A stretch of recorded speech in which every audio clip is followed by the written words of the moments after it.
ठेकेदारी पद्धतीने काम करणाऱ्या सफाई कामगारांचा पगार बँक खात्यावर जमा करण्याच्या मागणीसाठी जिल्हाधिकारी कार्यालयासमोर उपोषण।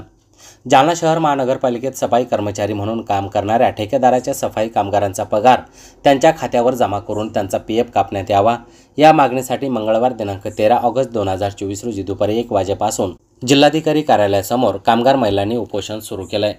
जालना नगर परिषद असताना 2024 पासून ठेकेदारी पद्धतीने सफाई काम करणाऱ्या महिला कामगारांना सेवेत कायम करून घेऊन त्यांचा पगार बँक खात्यावर जमा करावा, तसेच त्यांचा पीएफ कापण्यात यावा अशी मागणी जालना शहर महापालिकेकडे करण्यात आली होती। नगर परिषदेची महानगरपालिका झाली तरीही ठेकेदारी पद्धतीने काम करणाऱ्या महिलांना सेवेत कायम केलं नाही, त्यामुळे त्यांना सेवेत कायम करावं अशी मागणी या महिला आंदोलकांनी केली आहे। नवीन भरती करण्याआधी जुन्या महिला कामगारांचा विचार करण्यात यावा असंही जिल्हाधिकारी यांना देण्यात आलेल्या निवेदनात म्हटलंय। सदरील आंदोलन हे स्त्री शक्ती भीम आर्मी महिला आघाडीच्या नेतृत्वात करण्यात आलंय। यावेळी नीलाताई काकडे, मंगलताई साबळे यांच्यासह इतरांची उपस्थिती होती।